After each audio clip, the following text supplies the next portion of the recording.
Comment vous allez? J'espère que vous allez bien. Aujourd'hui, nous allons parler de l'art de vendre. Je vous prie de bien écouter cet audio et le réécouter le nombre de fois possible afin de mettre son contenu en pratique. Avant de commencer, n'oubliez pas de vous abonner à la page. Ceux qui ne sont pas encore abonnés à la page, je vous prie de vous abonner à la page. Vous aurez beau trouver le meilleur produit, le meilleur service ou même le projet le plus révolutionnaire d'Afrique. Si vous ne le savez pas le vendre, il ne découlera jamais. Retenez aussi qu'avant de présenter son produit ou son service à un client potentiel, vous devez vous assurer que le produit en question répond aux attentes et aux besoins de votre client. Je vais vous apprendre l'art de vendre ou de convaincre un client qui est devant vous ou en ligne ou sur les réseaux sociaux.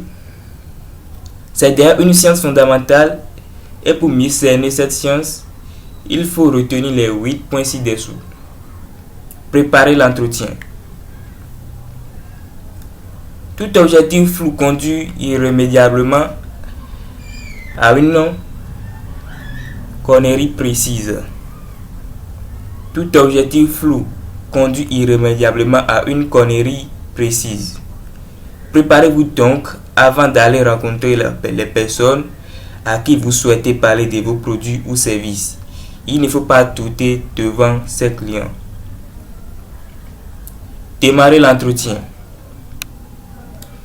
Celui qui ne sait pas sourire ne doit pas ouvrir une boutique et ne doit pas vendre en ligne. Vous devez toujours sourire. Le meilleur moyen d'attirer d'emblée l'attention du potentiel client, c'est de poser des questions. C'est de poser une question par exemple. Découvrir et écouter. Vous devez poser des questions ouvertes et répondre aux questions par des questions avec les mots qui, pourquoi, quand ou qui et comment. Écoutez attentivement et activement les réponses de vos clients. En fonction des réponses des clients, réadaptez votre discours afin qu'il s'accorde mieux aux besoins que vous aurez préalablement identifiés à l'aide de vos questions et de votre écoute active. Si vous avez 2 oreilles et une bouche, c'est parce que vous avez besoin d'écouter 2 fois plus que vous ne le parlez. Sans idée de projet à distribuer, à débuter sans financement au Cameroun. Argumenter de persuader et persuader. Argumenter et persuader. Ne parlez jamais de vous aux autres. Jamais. Je dis jamais. Il faut toujours leur parler d'eux-mêmes. Si vous dites mal ce que vous faites bien, chacun croira que vous le faites mal. C'est un point capital. Négocier. La vente commence quand le client dit non. Ne discutez jamais. Vous ne convaincrez personne.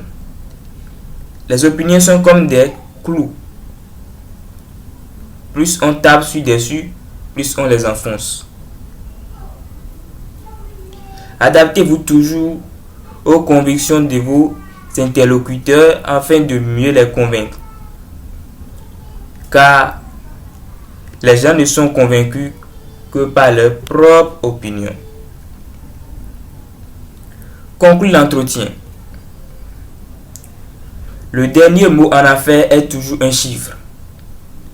Mieux vaut rater sa chance que ne la pas l'avoir tenté. Savoir-être. C'est en croyant aux roses qu'on les fait éclore. Celui qui a une bonne idée mais ne sait pas la vendre n'est pas plus avancé que celui qui n'a pas. Un chrétien qui marche va plus loin qu'un interlope.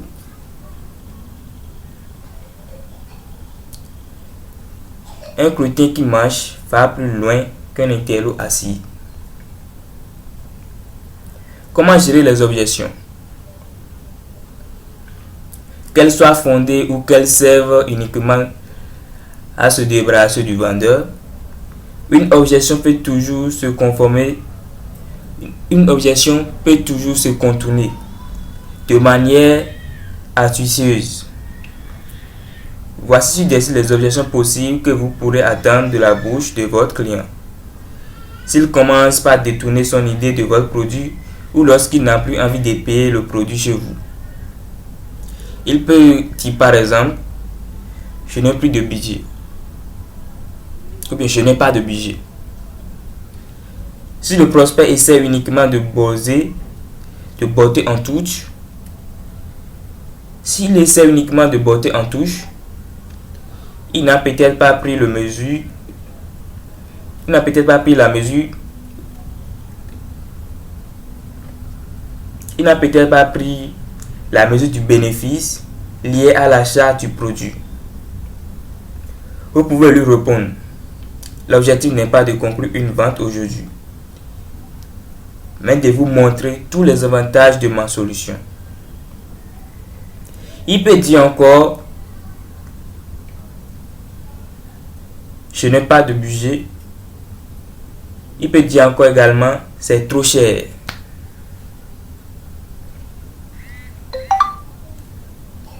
Trop cher, peut-être. Mais de quel point de vue? Il faut explorer ce qui se cache derrière ce reproche. Trop cher par rapport au budget, à la prestation, aux concurrents. Ensuite, il ne lui reste plus qu'à adapter sa réponse. Un jour, un monsieur qui était fan de Pablo Picasso le raconte et, très ému, il demande à son idole de lui réaliser un tableau. Picasso prend un petit crayon et un tableau vierge et en 5 minutes, il lui réalise un très beau dessin. Le monsieur, impressionné par la beauté du tableau, félicite Picasso et lui demande: combien ça va me coûter? Ça vous fera 1 million de francs, lui répond Picasso. Le monsieur s'exclame et dit: 1 million? Cela vous a pris juste 5 minutes pour le dessiner. Comment pouvez-vous me le vendre aussi cher? Et Picasso lui répond: non, cela m'a pris 50 ans pour apprendre à dessiner ainsi.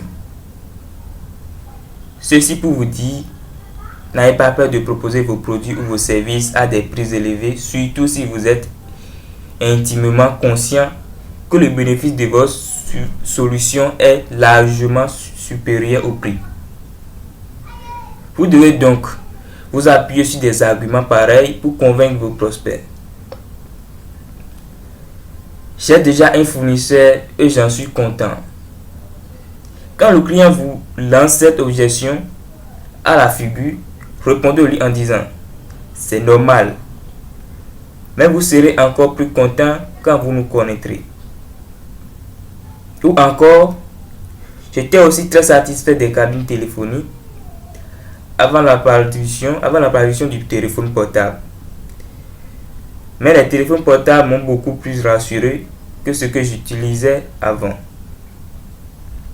Vous devez dire ces phrases en souriant, bien sûr. Ça permet aux clients de vous connaître et de vous faire beaucoup plus confiance. Ça ne m'intéresse pas. Voici une objection. Vous devez faire attention. Plus vous allez pousser votre client à dire ça ne m'intéresse pas, plus vous allez le perdre. Comme pour toutes les objections, il faut donc l'accepter et être d'accord avec lui.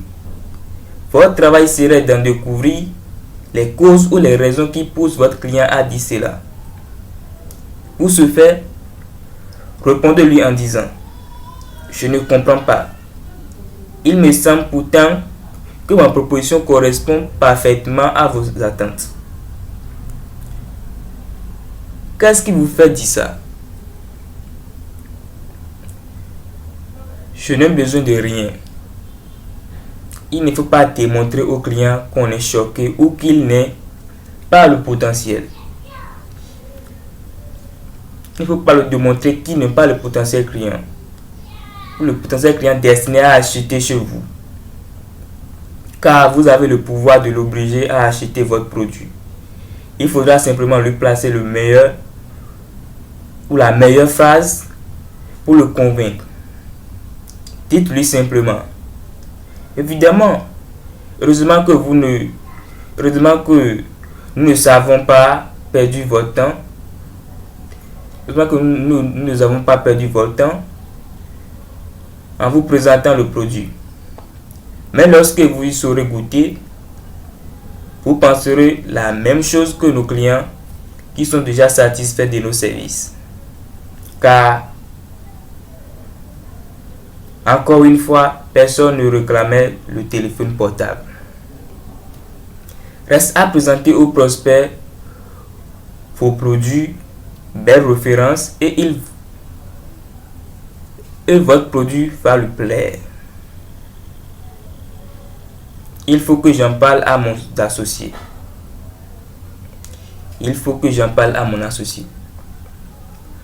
Relisez cette phrase.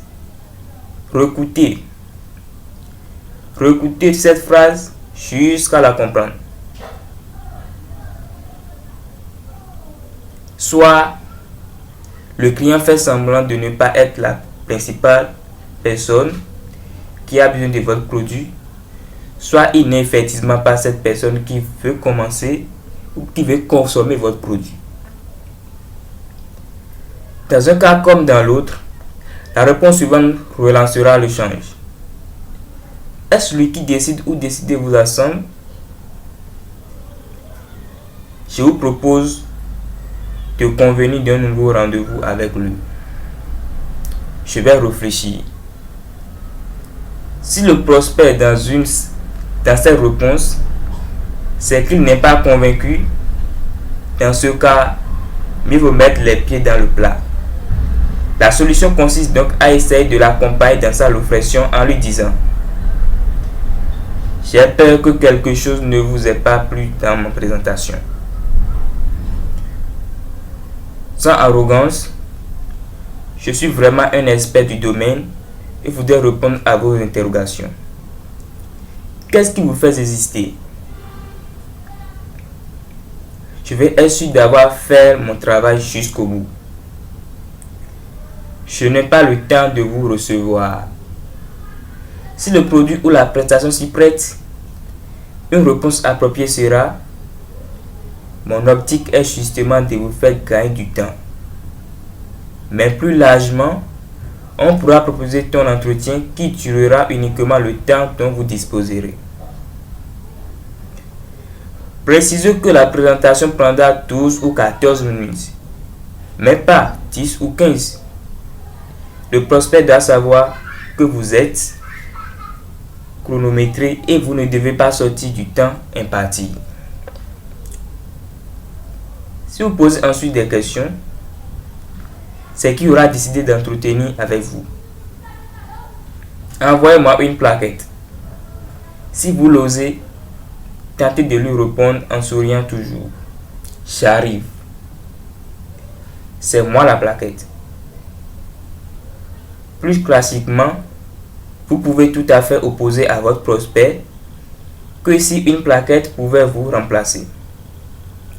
Vous ne le solliciterez pas car un dossier ne peut se substituer à une démonstration. Pour continuer à le convaincre, lancez-lui ceci: vous souhaiteriez vraiment que je vous envoie une plaquette? J'ai trop de documentation et je ne sais laquelle vous adresser. Je vous propose que l'on se voit d'abord. Au terme du rendez-vous, je saurai laquelle vous correspond le mieux. Rappelez-moi dans quelques mois. Encore une fois, arriver à cerner le contexte vous donnerez les moyens de trouver la parole la plus adaptée, avec un simple volontiers. Mais qu'est-ce qui aura changé? Sa réponse vous permettra de convaincre davantage les raisons qui le poussent à vous dire. Sa réponse vous permettra de convaincre davantage les raisons qui le poussent à vous dire ça. Et en tout état de cause, poussez-les à fixer au rendez-vous avec vous-même, même 6 mois après.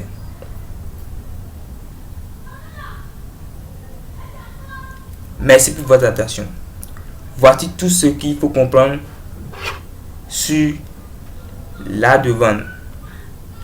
Je vous remercie pour votre attention. À la prochaine.